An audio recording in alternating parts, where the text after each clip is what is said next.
Glória a Deus. Eu saúdo a todos na paz do Senhor. Amados de Deus, eu quero em primeiro lugar louvar a Deus e parabenizar a igreja do Senhor aqui reunida. Quero louvar a Deus por todas as maravilhas que Ele já tem feito ao longo desses anos.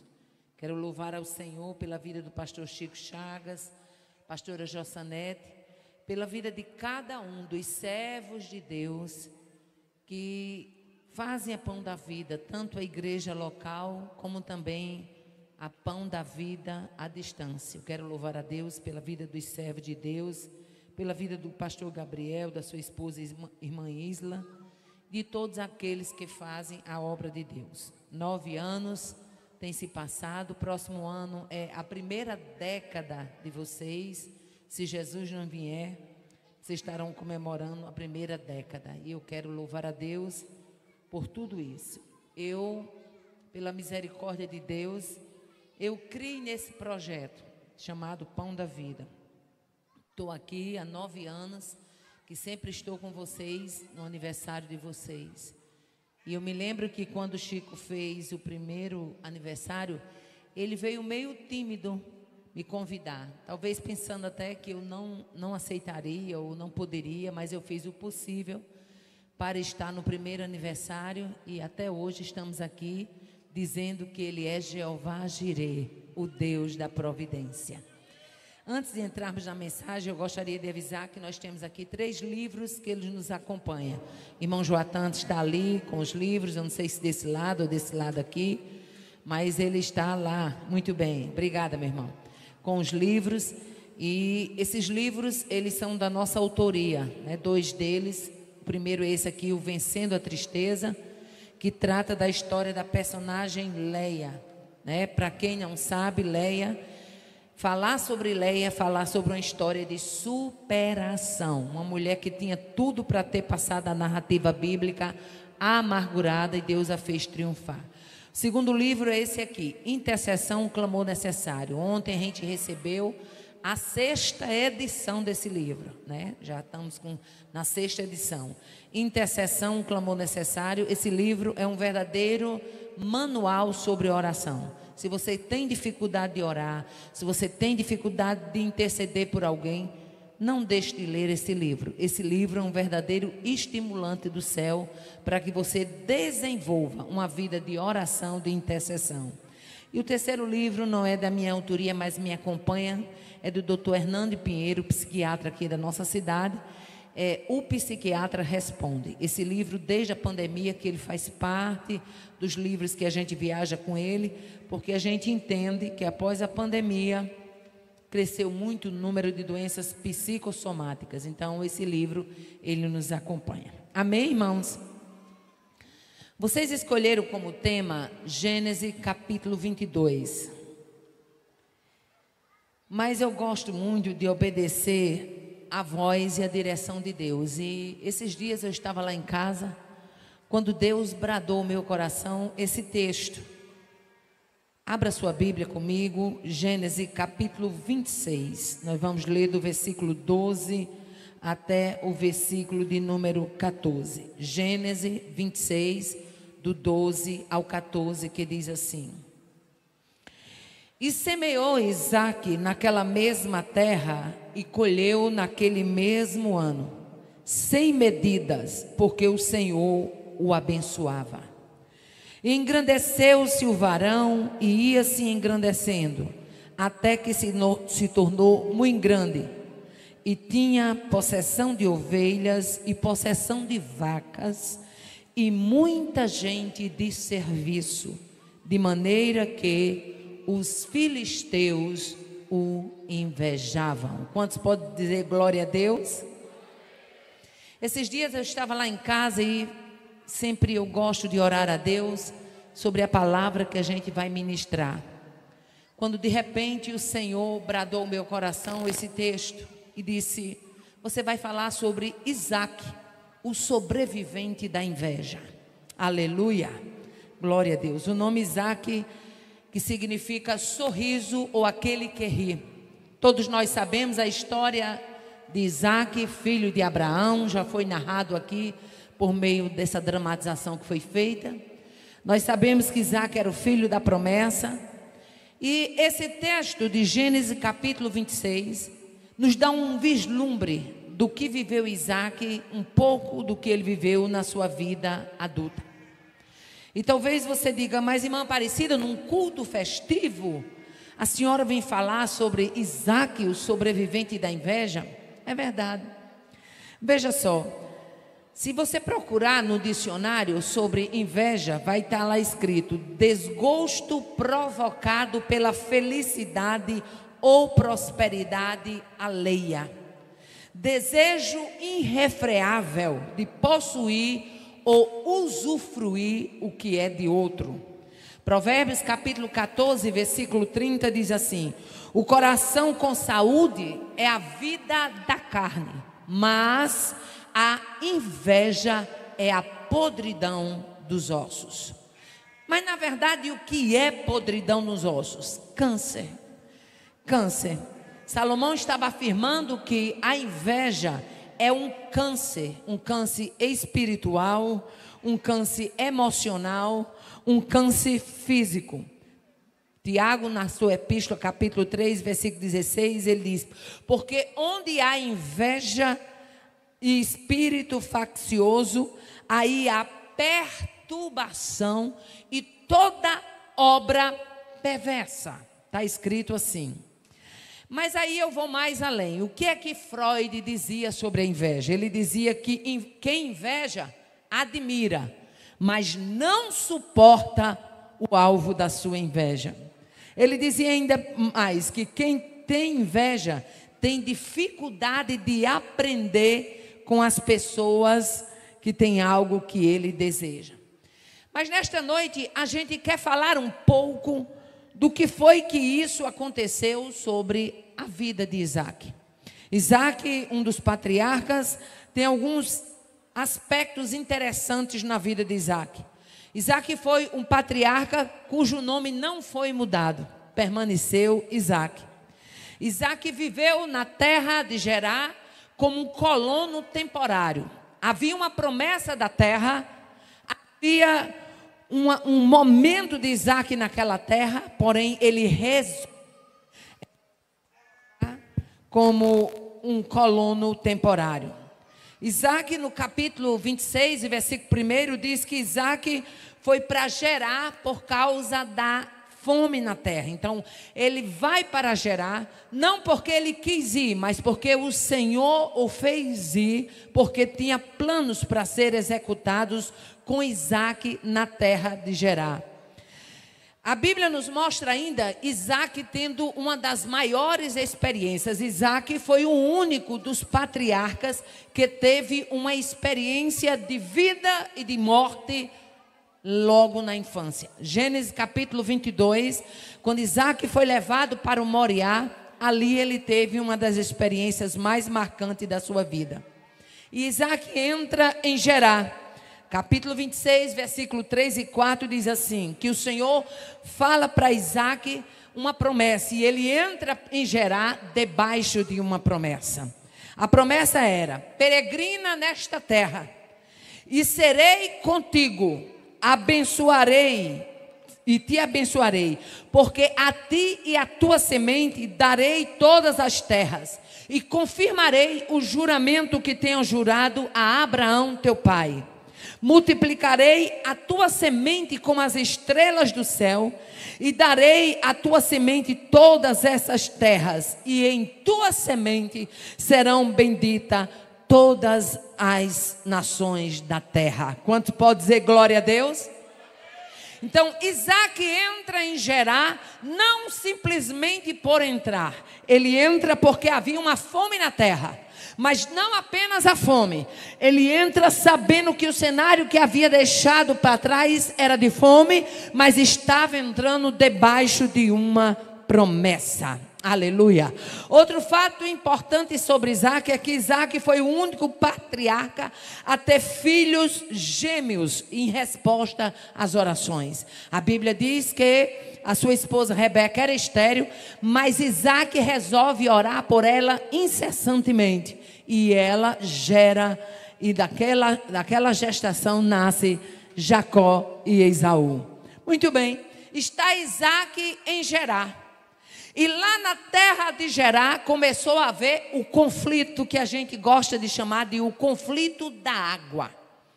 Se você chegar no versículo 12 que a gente leu, você vai ver que está escrito: naquele ano, quando Isaac plantou, diga comigo, Isaac plantou. Muito bem. Naquele ano, quando Isaac plantou e colheu 100 vezes mais cereais do que havia semeado, pois o Senhor o abençoou. Aleluia.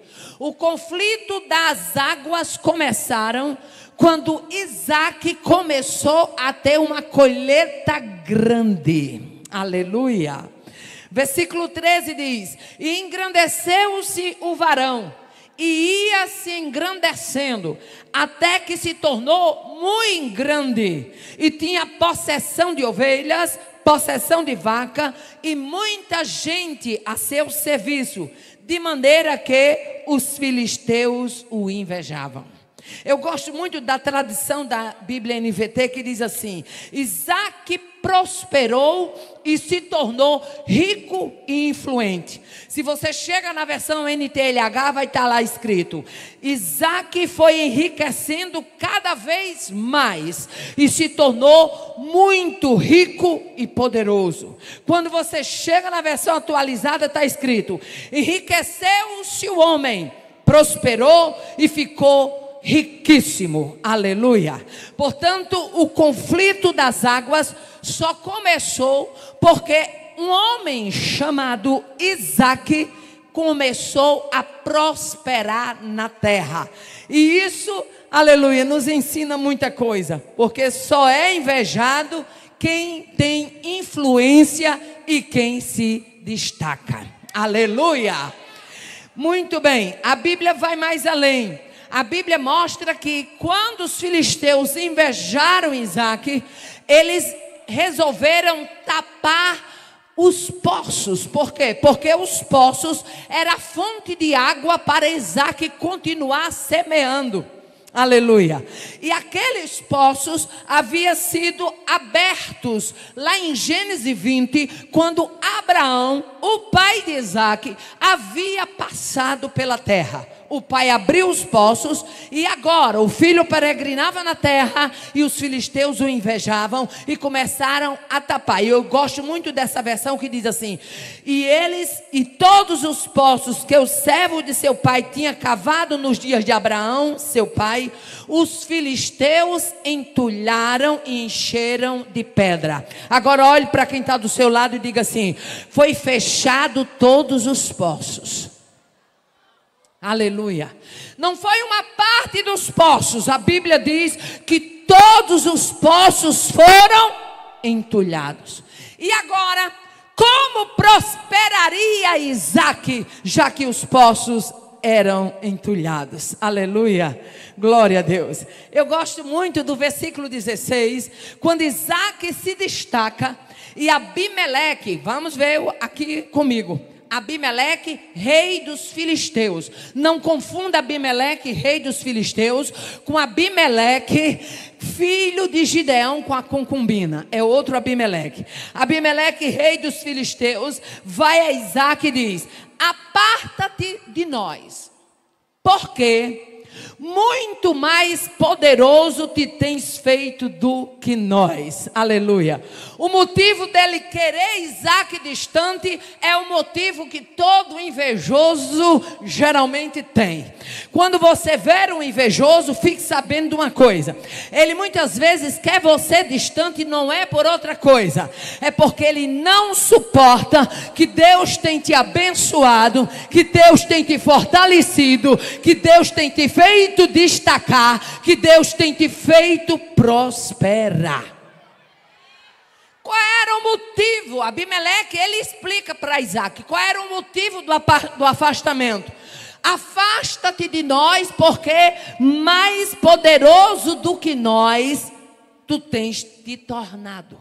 Em outras palavras, Isaac, Se você fosse um Isaquezinho, um fraquinho, se você fosse alguém apagadinho, sem destaque, alguém pequeno, franzino, raquítico, você até poderia ficar aqui na terra. Mas você se tornou grande, você se tornou rico, você se tornou influente, você se tornou destacado. Aparta-te de nós. Oh, aleluia. Você já está pegando a visão do que Deus está falando aqui? Oh, aleluia. Vá para outro lugar. A versão NVT diz que eles disseram assim: vá para outro lugar, porque você se tornou poderoso demais para nós.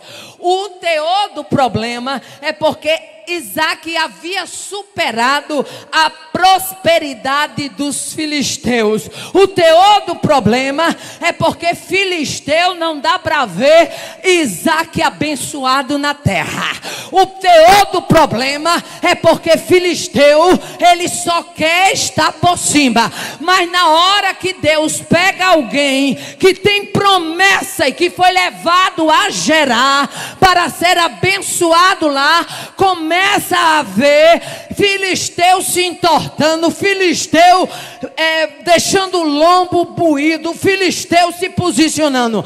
Nesta noite eu ganho graça e autoridade do céu, como embaixatriz do céu, para declarar, isso aqui é no reino espiritual, para declarar que Isaque foi levantado na terra, vai permanecer na terra, vai frutificar na terra, e não adianta tentar entulhar os poços, porque darão águas vivas.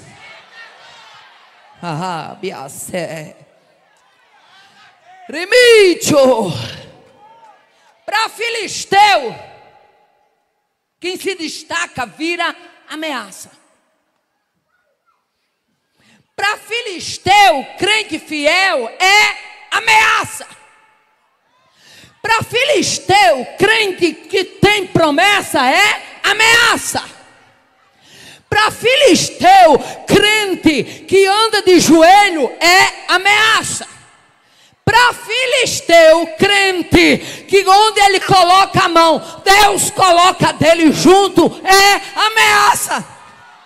Abai ande que é Rimicho. Mesmo tendo a promessa da terra, Isaque não quis confusão. Isaque saiu dali. E quando chega no versículo 17, algo me chama a atenção. E diz assim: e foi-se Isaque dali, e fez o seu assento no vale de Gerar, e habitou lá. Aleluia. O vale de Gerar ficava exatamente entre dois desertos, entre Cádiz e Sur. Isaque se instalou no vale de Gerar, entre o deserto de Cádiz e o deserto de Sul. Isaque se instalou no vale de Gerar, que é perto de Beceba e de Gaza. E o que me chama a atenção é porque Deus resolveu abençoar Isaque. Eles estavam achando ruim porque Isaque estava na terra de Gerar. Isaque vai para o vale de Gerar, entre dois desertos, e Deus disse: fica aqui, que eu vou mostrar para essa turma que eu sou Deus, que quando quero abençoo entre desertos, mas eu faço o meu plano valer a pena. Nesta noite você vai sair daqui com graça e com marra, para entender toda a trama do filisteu, toda a artimanha do inferno. Nesta noite eu vejo pelos olhos da fé armadilhas sendo neutralizadas. Remacho que se tem um arrumadinho, um ajeitadinho, uma engrenagem de filisteu sendo triturada, arrumada, angariada, ajeitada. Mas no reino espiritual eu declaro a falência dela. Abá, que a sé. Isaac vai para o vale de Gerar. E Deus resolve abençoar Isaac. Sabe por quê? Porque esse Isaac aqui, aleluia, ele conhecia o Jeová Jirê desde a infância. Aleluia. Esse Isaac aqui, ele conhecia o Jeová Jirê desde o Moriá. Esse Isaac aqui foi aquele Isaac que viu carneiro preso pelo chifre, providência criada de última hora. E quando você tem uma experiência no Moriá, quando você tem uma experiência de ver carneiro preso pelo chifre, você não abre para filisteu carregado de inveja. Você marcha, você caminha, você triunfa, você prossegue. Ai, que assé. Os filisteus não sabiam a história de vida de Isaac. Mas quem tem essa experiência armazenada na memória, aleluia, ele não se intimida com perseguição de filisteu. Esse Isaac aí, minha filha, ele teve experiência com altar, com fogo, com lenha e com cutelo. Eu vou repetir que é para você entender. Ele teve experiência com altar, com fogo, com lenha e com cutelo. Eu vou repetir para você entender. Ele teve experiência com altar, com lenha, com fogo e com cutelo. Ai, que assébia. Limite. Quem tem experiência, a frase Jeová Jirê para Isaac, ela não é somente uma frasezinha corriqueira, não.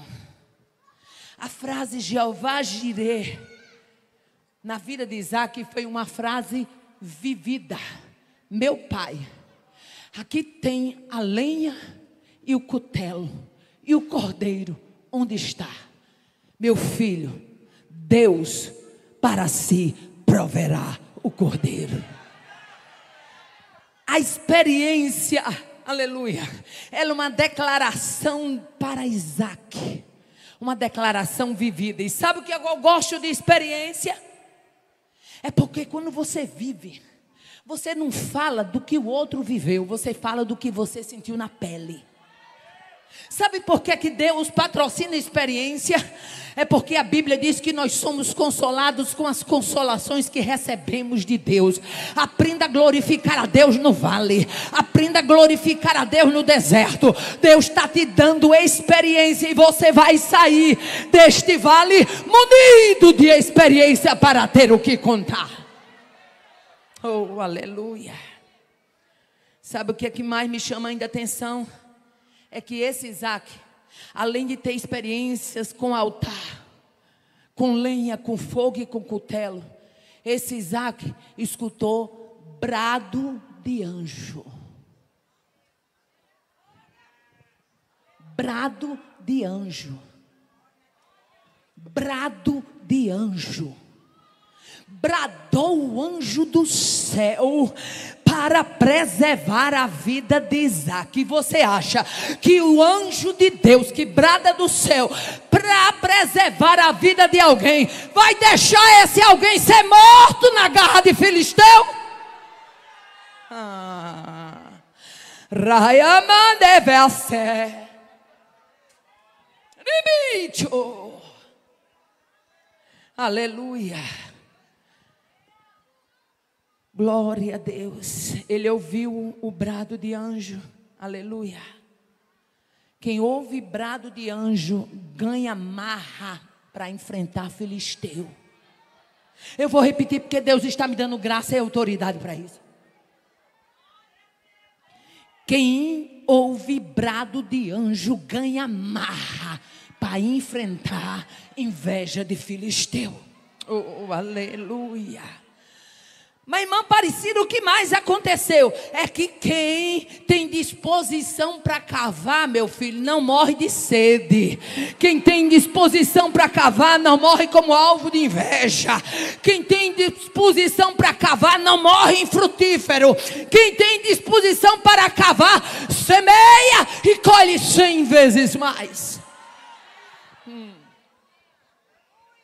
Quem tem disposição para cavar, pode ser alvo de inveja, de trapaça, de tramóia, de conluio, aleluia, de perseguição. Mas uma coisa ninguém arranca dele: disposição para cavar. Vira para quem está do seu lado com olho de profeta e diga: eu não sei o que você está passando não, mas se tem disposição para cavar, aí a beia deve ser. Você não vai retroceder diante de Filisteu.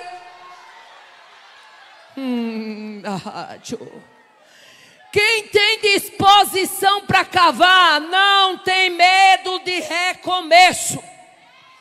Tem uma turminha aí que é toda medrosa, um bocado de papagaio que gosta de ficar no lombo do pirata. Já viu papagaio no lombo do pirata? Ele não tem fama, ele não tem talento, ele não tem tesouro, ele não tem um mapa, ele não sabe para onde vem nem de onde vai. Vive à custa do pirata, mas acha que pode cantar de galo no terreiro. Quem tem disposição para cavar não tem medo de recomeço. Aí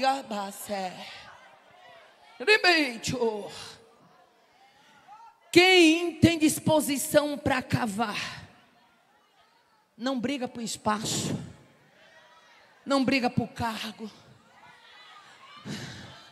Arabato come nevese. Quem tem disposição para cavar não precisa estar dando rasteira no outro.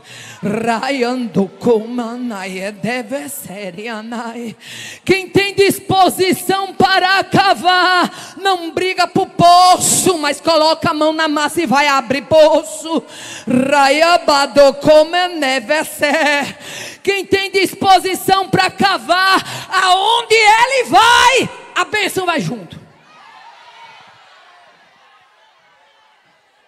Isaac, meu filho, filho de Abraão. Você sabe quem é Abraão? Sabe não? Camaradinho assim, né?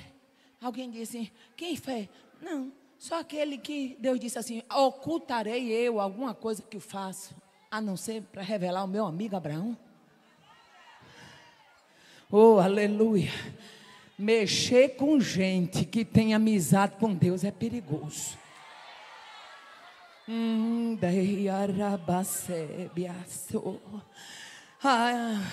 Sabe quem é Abraão?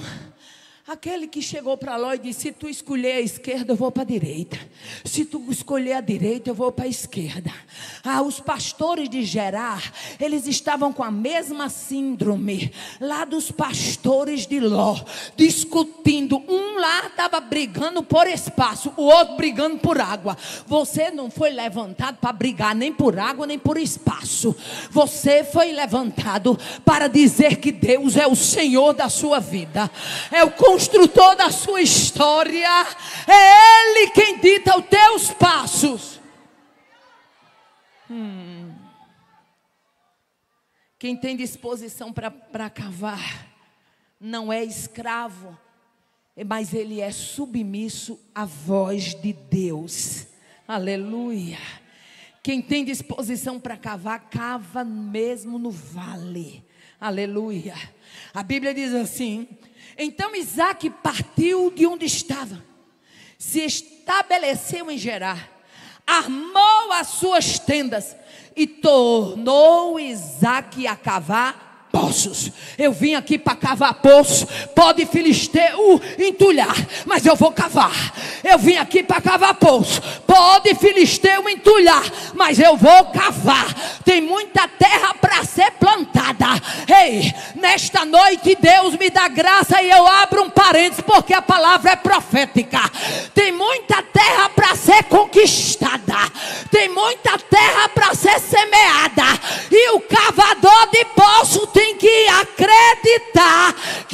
foi levantado para cavar.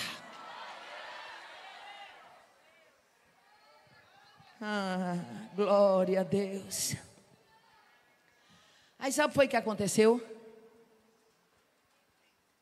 A patota da inveja, sem querer, querendo, lançou Isaac para o vale de Gerar, entre dois desertos. Aí o que a Bíblia diz assim? Aí cavaram os servos de Isaac naquele vale e acharam ali um poço de água viva. Oh, aleluia. E os pastores de Gerar porfiaram pelo poço, dizendo: esta água é nossa. Por isso se chamou o nome daquele poço de Ezeque, que significa contenda. Na NVT diz que Isaac achou um poço de água corrente. Agora deixa eu abrir um parênteses para me falar o perfil dos pastores de Gerar. Os pastores de Gerar é o perfil daqueles que não têm fibra e nem coragem para cavar, mas que sabe brigar pela água que o outro cavou. Os pastores de Gerar não sabem o que é preço, não sabem o que é história, não sabem o que é legado, não sabem o que é tradição, não sabem o que é dependência, não tem testemunho, não tem história para contar, mas sabe se apropriar da água que foi cavada por outro. Aleluia. Os pastores de Gerar são conhecidos na Bíblia como os levantadores de contenda e de inimizade. Os pastores de Gerar, eles tiveram uma visão tão equivocada, que quando eles vão se reconciliar com Isaac, sabe o que eles dizem? Eles dizem a Isaac: nós temos feito a você somente o bem. Está escrito, vai lá em Gênesis 26 e 29. Nós não lhe fizemos o mal, fizemos apenas o bem. Isaac cava o poço de Ezeque, se transforma em poço de contenda. Isaac cava o poço de Sitna, se transforma em poço de inimizade. E Isaac vai cavando e vai deixando os poços. Sabe por quê? Aleluia. Quem conhece o Jeová Jireh sabe de onde vem a providência. Quem conhece o Jeová Jireh não tem medo de morrer de fome, não tem medo de passar sede, não tem medo de ficar flagelado. Ele sabe que o Senhor é provisão. Oh, aleluia. Aí Isaac cava outro poço, a Bíblia diz, e partiu ali Isaac. Sabe o que eles fizeram? Isaac ia para uma parte do vale, cavava poço, eles vinham brigar, Isaac deixava. Cavava outro, eles vinham brigar, Isaac deixava. Ele ia, Isaac deixava. Pensa num camarada pacífico. Era o irmão Isaac. Aí diz o versículo 22, e partiu ele dali, e cavou outro poço. Depois de cavar muitos, cavou outro poço. Aleluia. E não contenderam, não porfiaram por este poço. Isaac o chamou de Reobote, que diz assim: porque agora o Senhor nos alargou na terra e crescemos nela. Aleluia. Glória a Deus. Havia uma promessa da parte de Deus. Aleluia. Por quê? Porque quem edifica altar, quem invoca o Senhor, arma tenda e cava poço. Eu vou repetir: quem edifica altar, quem invoca o Senhor, arma tenda e cava poço. Quem edifica altar, quem clama ao Senhor, arma tenda e cava poço. Oh, aleluia. Não fica envergonhado, não fica confundido. Aleluia. Quando Isaac cava o poço, e o poço é dado o nome de Reobote, aleluia, aparece aquele camarada, Abimeleque. Aparece com dois parceiros, Alzate e Ficol. Sabe aquele que disse assim: sai da terra, porque tu és mais poderoso do que nós. Deixa eu abrir aqui um parênteses, que quando eu abro esse parênteses, Deus fala com alguém específico. Você não tem que estar preocupado lá na sua igreja com aquela irmãzinha que está perseguindo você, não. Ela é preocupação de Deus. Você não tem que estar preocupado lá na sua congregação com aquele irmão que é todo tempo na sua cola, não larga o seu pé, é a pedra no seu sapato. Não se preocupe não. Para Josué, Amorreu também era pedra no sapato, mas houve um dia que o sol parou e a lua se deteve, mas Deus colocou um ponto final na história dos amorreus. Você não tem que estar preocupado com quem você acha que está perseguindo. Não. Esse não é o objetivo deste culto. O objetivo deste culto é você entender que Isaac, mesmo sendo alvo da inveja, ele prospera, porque quem o levantou é fiel para o manter. Oh, aleluia. Lá vem Abimeleque. Eu costumo dizer que Abimeleque foi pedir arrego. Abimeleque foi pedir paz. Ele chega para Isaac e diz assim: havemos visto, na verdade, que o Senhor é contigo. Aleluia. Lá atrás, aparta-te de nós. Agora vamos fazer uma aliança. Eu tenho visto que Deus tem um segredo com você. Vamos fazer uma aliança. Eu tenho visto que Deus tem uma parceria com você. Vamos fazer um juramento. Eu tenho visto que Deus é contigo. Façamos uma aliança. Oh, aleluia. Haja agora juramento entre nós e ti, e façamos um concerto contigo. Eu gosto da expressão da NVT que diz assim: e eles responderam: podemos ver claramente que o Senhor está com você, por isso queremos fazer com você um acordo sobre juramento, uma aliança. Aleluia, glória a Deus. Você não tem que estar preocupado em fazer ou deixar de fazer. A sua obrigação é cavar poço. Deus lhe chamou aqui nesta noite para cavar poço. Deus te levantou como servo dele para cavar poço. Deus te levantou como serva dele para cavar poço. Você não tem que estar preocupado com picuinha de filisteu. Não. Filisteu é problema que o céu resolve. Cave poço, edifique altar, arma tenda e percorra a terra. Cava poço, edifique altar, arme a tenda e marche na terra.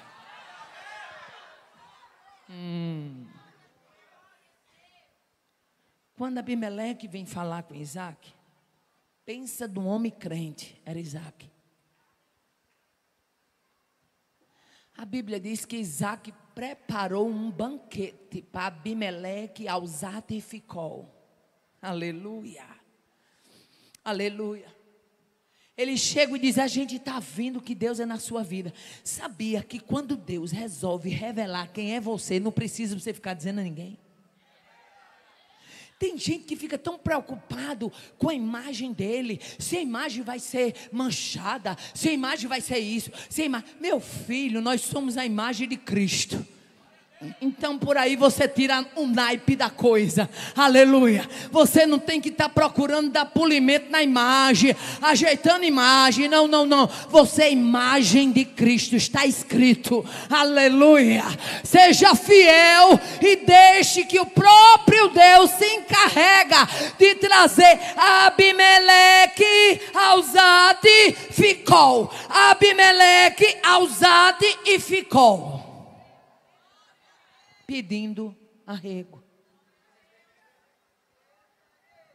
Eu estou sentindo uma coisa tão gostosa aqui.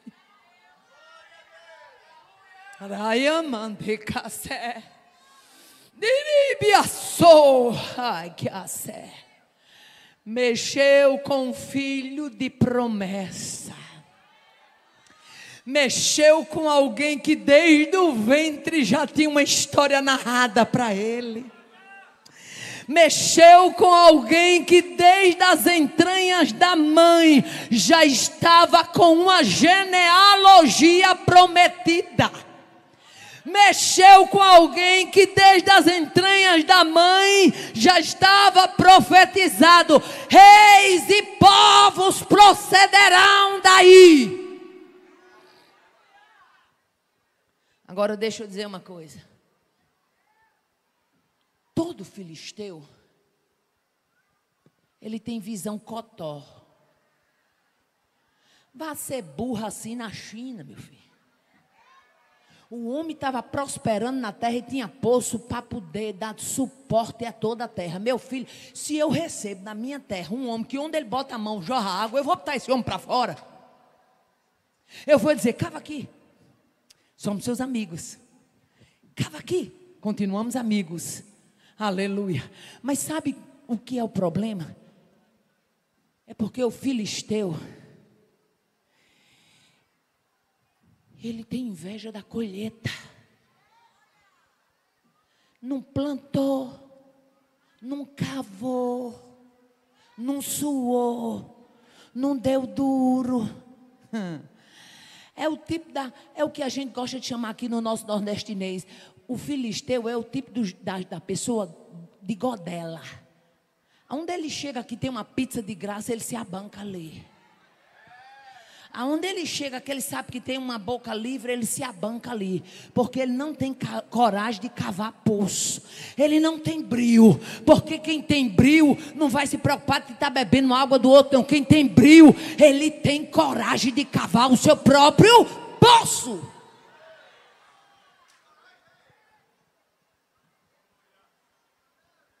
Tu está achando que cavar poço é só chegar e soprar? Cavar poço, meu filho, requer chibanca, requer enxada, requer pá, requer coragem, requer músculo, requer sebre, ande, cavar poço requer resistência. Oh, aleluia. Esse Isaac tinha uma história no Moriá. E quem vê carneiro preso pelo chifre uma vez, nunca mais esquece a cena.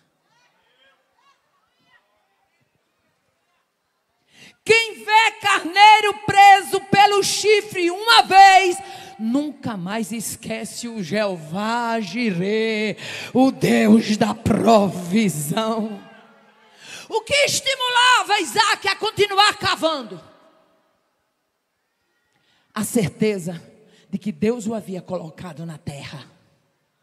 O que estimulava Isaac a continuar cavando? A certeza que estava debaixo de uma promessa. Crente que anda debaixo de uma promessa, ele não retrocede fácil. Crente que anda debaixo de uma promessa, meu filho, quando ele está nutrido de fé, ele não abre nem para um trem carregado de dinamite com doido fumando em cima. Ele fica ali porque ele sabe. Remanha de você que quem prometeu é fiel. Oh, aleluia. Eu vou repetir porque Deus está me dando graça e autoridade para isso. Entenda que quem prometeu é fiel. Não abra não. Olhe para quem está do seu lado e diga: foi ele que prometeu? Não abra não. Não abra não. Mas por fé, caminhe por fé, cave por fé, creia por fé, aleluia. Toca pandeiro Miriam, alegra Arraial, porque quem está debaixo de uma promessa vê o invisível. Deixa eu abrir aqui um parênteses, porque quando eu abro esse parênteses, Deus fala com alguém específico. Você sabe o que é uma promessa? Não sabe, minha filha? O ano era 2000. Irmã Aparecida vai contar um testemunho de 24 anos atrás. A Bíblia está cheia de testemunho, muito mais velho do que esse. E até hoje a gente está contando. Primeira vez que Deus abriu a porta para me pregar em Brasília, o Senhor me revelou em sonho o tema do congresso de lá. Quando o convite surgiu, eu estava até pensando em não ir, porque eu estava muito cheia de coisa. Quando a irmã disse assim: irmão, nosso tema será esse. Eu disse: tenho que ir, porque Deus havia na semana anterior me mostrado, eu dentro da igreja pregando esse tema. Assumi o compromisso, estou dentro do contexto do que é uma promessa. Deus havia me mostrado em sonhos, eu pregando dentro daquela igreja. Pego um avião aqui em Natal. Dentro desse avião vai o time do Náutico. E eles iam, o avião ia para Brasília e de lá é para São Paulo. E quando chegou em Brasília, era o mês de julho, estava um toró de torar mesmo dentro de Brasília. Eu vi nessa noite coisa que eu nunca tinha visto: 12 carros engavetados, um atrás do outro, por causa das chuvas que foram fortes, e os carros deslizaram e bateram lá. E eu lá em cima, o avião tentando aterrissar, as irmãs orando no saguão do aeroporto, o avião tentando aterrissar. E eu tinha um hábito, que foi por isso que eu também tive descolamento de retina. Eu só andava, que fosse de avião, que fosse de carro, lendo. E eu lendo a Bíblia, eu vendo aqueles flashes, mas eu pensava que era máquina fotográfica. Naquele tempo não tinha celular assim moderno como hoje, não. Era máquina fotográfica que o povo levava mesmo.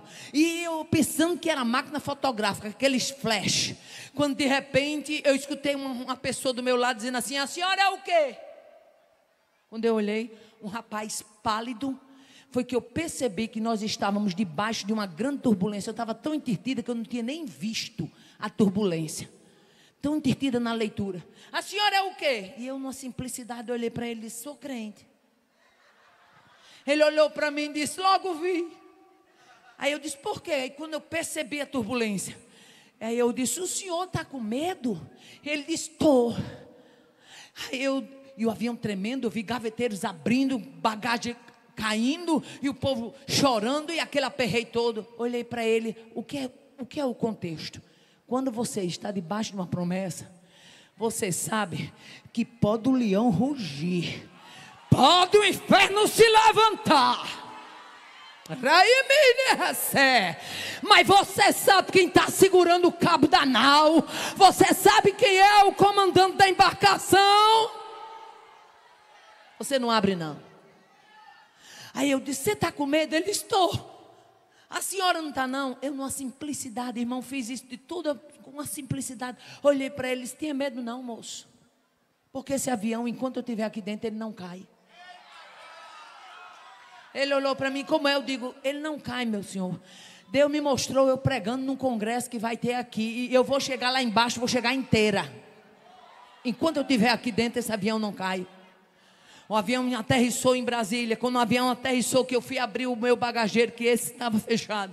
Quando eu fui abrir o meu bagageiro para tirar a minha frasqueira, ele olhou para mim e disse: irmã, a senhora vai para onde? Eu disse: vou ficar aqui. Ele disse: pois ore por nós, porque nós vamos para São Paulo. Por que é que eu estou contando isso aqui? É para você entender que quem anda debaixo de uma promessa, ele sabe que pode vir a turbulência que vier, ele sabe que o vento pode balançar, mas quem está no barco, manda ordem: aquieta-te vento, cala-te mar, e o vento e o mar o obedece. Bate continência para ele. É o grande, é o poderoso, é o varão de guerra, é o Jeová Rafa, é o Jeová Nissi, aquele que é a nossa bandeira, é o Jeová Jireh, o Deus da provisão. Abimeleque pede arrego. Isaac prepara banquete. Rapaz, quando eu olho isso aqui, a graça de Isaac preparando banquete. No capítulo 26, versículo 31, diz que Isaac levantou de madrugada para despedi-los. Eles iam viajar, iam embora. Isaac levanta-se de madrugada, e o texto é claro, diz: e eles foram em paz. Aí o que eu gosto está exatamente no versículo 32. Diga: de madrugada eles foram, mas no mesmo dia algo aconteceu. De madrugada eles foram, mas no mesmo dia algo aconteceu. Aí a Bíblia diz, versículo 32: e naquele mesmo dia Não é amanhã não, foi no mesmo dia. Não foi próxima semana não, foi no mesmo dia. Não foi no mês seguinte não, foi no mesmo dia. Não foi na outra quinzena não, foi no mesmo dia. Não foi no outro ano não, foi naquele mesmo dia. Vieram os servos de Isaac e disseram, aleluia, Isaac, temos achado mais água. Oh, aleluia. E o poço de Seba, que significa juramento, aleluia, foi fundado naquele mesmo dia. Sabe o que isso me ensina? Não tenha medo de visita de invejoso não. Porque Deus é tão grande, até em nós receber visita de invejoso, Ele abençoa nós. Oh, aleluia. Eu vou repetir porque Deus está me dando graça e autoridade para isso. Não tenha medo, tem gente que tem medo. Morro de medo daquela fulana, eu morro de medo de cicrana, porque tem inveja. Conversa é essa, para olho gordo, meu Deus, tem colírio daite. Recebe, porque no mesmo dia houve poço cavado e deu água. Fique de pé adorando a Deus. Para a crente fiel, meu filho, não tem olho gordo, não tem mandinga, aleluia. Para crente fiel, não tem perseguição, falatório, calúnia, afronta, inveja, mexerico, difamação. Tudo isso é neutralizado quando se anda debaixo de uma promessa. Eu quero terminar com Números 23 e 23. Não sei se vocês têm como botar no telão esse versículo. Números 23 e 23. Se tiver, coloca. Está lá? Vamos lá, a turma, em nome de Jesus. Números 23 e 23. Não tem como? Muito bem. A minha Bíblia diz assim: pois contra Jacó não vale encantamento, nem adivinhação contra Israel. E nesse tempo se dirá de Jacó e de Israel: que coisas Deus tem feito. Está no telão? Está não? Está assim? Oh, aleluia. Pois contra Jacó não há, a minha versão diz, não vale encantamento, nem adivinhação. Sabe o que a Bíblia está dizendo? Que contra os servos de Deus, nem encantamento, nem adivinhação dá certo. Contra Jacó não vale inveja, não. Perseguição, falatório, difamação, afronta, calúnia, ai, a débia sé, não vale, não vale, não vale. Sabe o que é que a Bíblia está dizendo? É neutralizado, torna-se nada. Contra Jacó não vale encantamento e nem adivinhação contra Israel. Agora se levante, Satanás.